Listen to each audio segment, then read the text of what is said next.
안녕하세요. 남인숙 작가예요. 오늘은 A님 이야기 들어볼게요. 저는 20대 후반 직장인입니다. 저에게는 고등학교 때부터 친하게 지내온 친구 무리가 있습니다. 그 중에서도 가장 친한 친구가 한 명 있는데요. 그 친구는 중학교 때부터 사귀던 남자친구와 일찍 결혼해서 벌써 엄마가 되었고 전업주부로 지내고 있어요. 제가 취준생일 때부터 아이 돌도 챙겨주고 서로 힘든 거 격려해 주었어요. 근데 제가 얼마 전 취업을 하고부터 뭔가 멀어진 느낌입니다. 제가 여러 번 실패 끝에 원하던 좋은 회사에 최종 합격하고 이 친구한테 가장 먼저 연락했어요. 가장 좋아하는 친구니 가장 먼저 축하를 받고 싶었습니다. 근데 소식을 접하고도 반응이 별로 없더라고요. 잘 됐다 한마디 하고 바로 다른 화제로 말을 돌렸습니다. 그때 마음속으로 섭섭하다 생각하긴 했지만 별 말은 하지 않았습니다.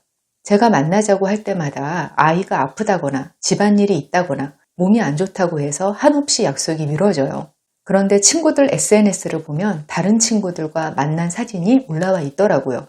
제가 연락을 해도 드문드문 답이 옵니다. 친구는 왜 이렇게 만나기 힘드냐고 물으면 그냥 요즘 일이 좀 많았다 이런 식으로만 대답해요. 제 SNS에만 댓글을 안다는 것도 마음에 걸립니다. 사회초년생으로 회사에 적응하는 것도 힘든데 이 친구와의 관계가 마음에 걸려 마음이 복잡하고 힘들어요. 이게 제가 예민한 건지 제가 저도 모르게 그 친구한테 잘못한 게 있는 건지 모르겠어요. 물어봐도 별다른 대답이 없고 이럴 때는 어떻게 해야 할까요? 솔직히 말씀드리면요. 이건 사연자님 쪽 이야기만 들어서는 알 수 없어요. 근데 한 가지 확실한 건요. 어쨌거나 그 친구분이 사연자님과 좀 거리를 두고 싶어 한다는 거예요.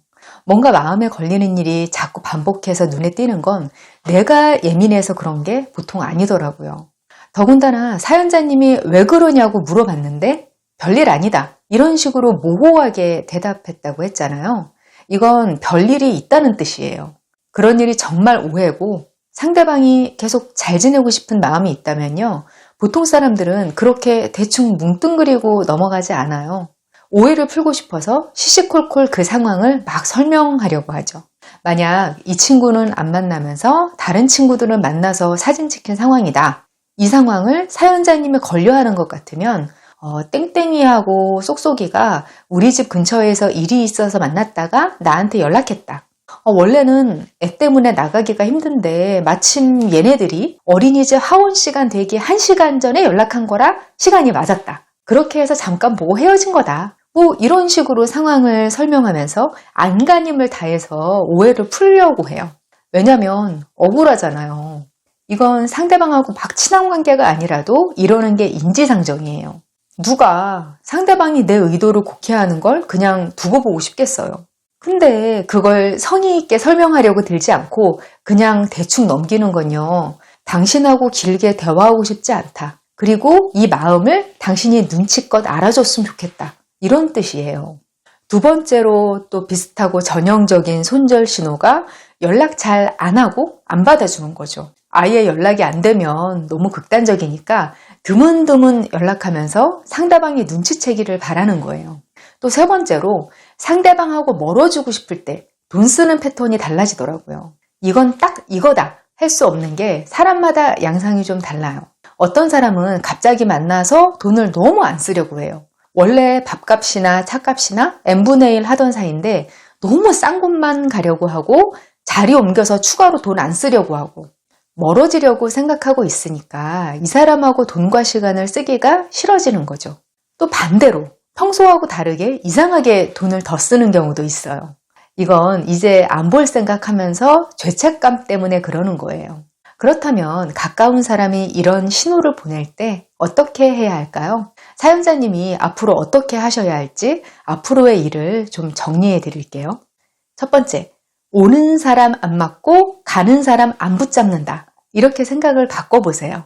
이런 말 많이 들어보셨죠? 이게 원래는 논어, 맹자, 순자 뭐 이런 유교 경전에서 몇 번 나온 말들을 사람들이 인용하면서 널리 쓰이게 된 그런 표현이거든요. 이게 현대에 들어서는 부정적으로 쓰이는 걸 실제로는 많이 보게 돼요. 바람둥이들이 자기 오는 사람 안 맞고 가는 사람 안 붙잡는다면서 사랑에 충실하지 않는 변명거리로 내세우기도 하고요. 또 어떨 땐 상대방을 무시할 때 이 말을 쓰기도 해요. 네가 오든 말든 나는 신경도 안 써. 뭐 이런 의미로요. 근데 원래는 관용적이면서도 집착하지 않는 그렇게 사람을 대하는 태도를 말하는 거거든요. 가족이 아닌 일반적인 인간관계는 기본적으로 이런 마음이어야 탈이 없더라고요. 어렸을 때 친구라서 아니면 내가 저 사람을 좋아하니까 이런 이유로 내 쪽에서만 애써서 그 관계를 붙들고 있을 필요는 없어요. 제가 보니까 인생 주기별로 주변 사람들이 싹 바뀔 때가 있어요. 그 어떤 관계도 영원하진 않더라고요. 드라마 같은 데서 보면 꼭 주인공 친구가 하나씩 나오는데 그 친구는 유치원 때부터 친구라면서 직장까지 같이 다녀요. 심지어 같이 살기도 해요.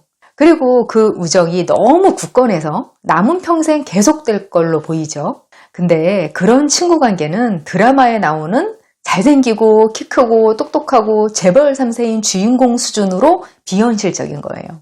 그건 플롯을 짤 때 주된 스토리로 사건을 모으려고 그런 설정을 해놓는 거예요. 주인공 인간관계가 복잡해지면 주된 스토리에 몰입시키지를 못하니까요. 그리고 그만큼 친밀한 관계여야 서로 막 디스하면서 코믹 대사 플레이하기가 쉬워지죠. 이런 설정을 너무 자주 보니까 그게 당연한 줄 아는 경우가 많은데요. 실제로는 안 그렇거든요. 누군가의 관계가 예전 같지 않다는 느낌이 오면 이제 이 사람하고 같이 했던 내 인생의 한때가 지나가는구나. 이렇게 담담하게 마음의 준비를 하시면 좋겠어요.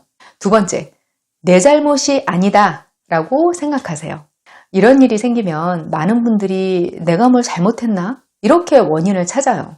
근데 너무 이러시지 않으시면 좋겠어요. 만약 눈에 띄게 다툼이 있었고 그러고 나서 이런 일이 있다. 아니면 독립된 다른 집단에서 같은 일을 계속 겪는다. 이러면 자기 반성도 필요하긴 하죠. 근데 사연자님처럼 누군가가 멀어지는 건 딱히 누군가의 잘못이 없을 때도 많거든요. 그냥 서로 인생이 달라지면 이런 일이 자주 생겨요. 사연자님 경우를 보면요. 지금 친구들 인생이 서로 다른 길로 갈라지는 시점이에요. 친구분은 전업주부로 어린 아이를 키우고 있고 사연자님은 이제 커리어를 시작하는 단계예요.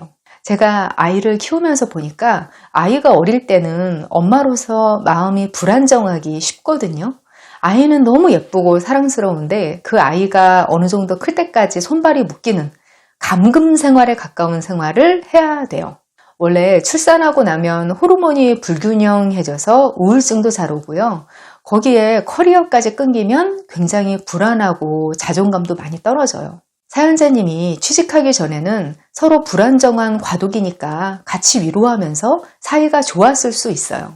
근데 사연자님이 좋은 곳에 취업해서 다른 단계로 올라가는 것처럼 보이니까 친구분이 마음이 불편해졌을 수도 있거든요. 이게 친구분이 마음이 좁다거나 해맑게 친구한테 취업 소식 알린 게 잘못됐다거나 이런 식으로 해석되는 일이 아니에요. 사람 마음을 제일 쉽게 지옥으로 빠뜨리는 게 남하고 자기를 비교하는 일인데요. 원래 나를 그 지옥에 빠뜨릴 가능성이 가장 큰 사람이 친구예요. 친구는 나하고 같은 중거 집단에 속했던 사람이거든요. 그래서 지금 내 상태를 제일 눈에 잘 보이게 측정할 수 있는 기준이 되는 거예요.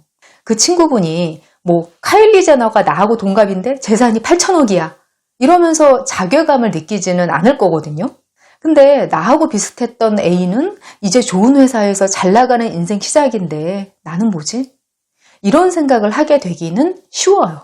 이런 생각을 본인이 알아차리고 해석하지는 못했더라도 왠지 모르게 사연자님만 만나면 우울해지고 그랬을 수도 있어요. 만약 친구분이 그런 기분이라는 걸 가정하고 그 친구분이 저한테 그런 사연을 보내셨다. 그러면요. 저는 그 잘 나가는 친구하고 당분간 좀 멀어지세요. 이렇게 권할 것 같아요. 그리고 자기 자신을 더 잘 추스를 수 있을 때, 그때에도 인연이 닿으면 다시 가까워질 수도 있을 테니까 그걸 한번 바라봐라. 이럴 것 같아요.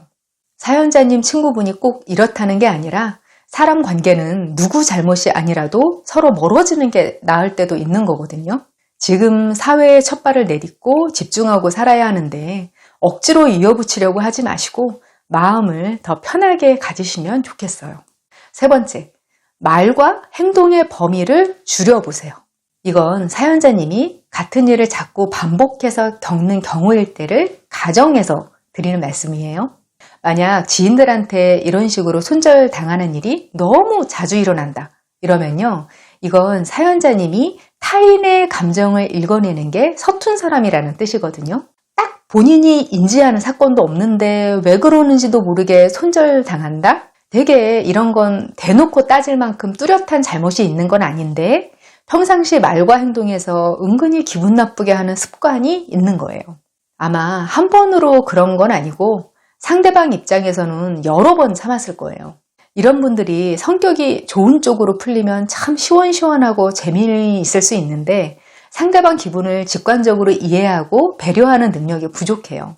그런 특성 때문에 자기 일에서는 집중도 잘하고 탁월한 경우도 많아요. 남의 기분을 별로 의식 안 하니까 추진력도 좋죠. 근데 다른 사람 기분을 상하게 하는 일을 피하는 일은 참 어려워하시더라고요. 본인이 이렇다는 걸 알게 되시면 의식적으로 많이 조심하셔야 돼요. 어떤 기분이어야 하냐면요, 이 뇌에 힘을 주고 말을 꽉 붙들어 놓는다 이렇게 생각하셔야 돼요. 정신 놓고 말하고 싶은 대로 말하고 하고 싶은 대로 행동하고 이러면요, 자신도 모르는 실수가 되게 많이 나와요. 이것도 훈련인데요, 되도록 사람들한테 하고 싶은 말과 행동을 줄이세요. 왜냐하면 뭐든 양이 많아지면 통제하기 더 힘들어지잖아요. 칭찬하는 말이나 잘해주려고 하는 행동조차 상대방 기분을 상하게 할 때도 있거든요. 특히 피곤하고 체력이 떨어져 있을 때 더 조심하셔야 되고요.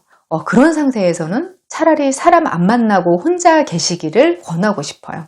사람이 뭔가를 참고 의지대로 행동을 할 때 마치 연료처럼 호르몬이 나오거든요. 근데 그 호르몬은 하루에 나오는 양이 정해져 있어요. 그걸 다 쓰면 훨씬 조심성이 없어지거든요. 만약 내가 이런 사람이다 싶으시면 되도록 컨디션이 좋을 때만 사람들을 만나고 하시면 좋겠어요. 적당히 만나고 집에 가는 거예요. 이런 분들이 조금만 의지를 더하면 참 긍정적이고 낮은 수준의 친밀도에도 만족하기도 하고 그러거든요. 그래서 조금만 의식하고 노력하셔도 앞으로는 훨씬 행복해지실 거예요. 이런 면에서 참 아이러니한 면이 있는데요. 관계에 능숙한 분들, 그래서 많은 사람들한테 사랑을 받는 분들이 참 행복하고 삶의 질이 높을 것 같은데 그렇지가 않다는 거예요. 직관적인 관계 레이더를 가진 분들은요, 그렇게 다른 사람의 마음을 건드리지 않고 호감을 쌓는 과정 자체가 굉장히 에너지 소모가 크거든요. 그래서 자기를 좋아하는 사람이 많아도 그게 그렇게 막 좋지 않은 거예요. 본능적으로 날이 서서 다른 사람을 배려하고 의식하고 이런 삶이 엄청 피곤하거든요. 그래서 이런 분들은 주기적으로 잠수 타고 그러죠. 누구한테나 특성별로 다 장단점이 있어요. 자기 특성에 맞게 관계 능력도 잘 조절해 가시면 좋겠죠. 오늘은 손절당할 때 어떻게 해야 하나에 대해서 말씀드려봤어요. 가까운 사람들하고의 관계를 잃게 될 때 참 사람이 무너지기 쉽거든요. 그런데 이런 데에 의연할수록 오히려 그 관계를 지킬 가능성도 커져요. 오늘 말씀드린 내용들 한번 담담히 돌아보시면서 소중한 관계, 그리고 나 자신을 잘 지키시면 좋겠어요. 고민사연은 네이버 카페 어른성장학교 고민 게시판에서 받고 있어요.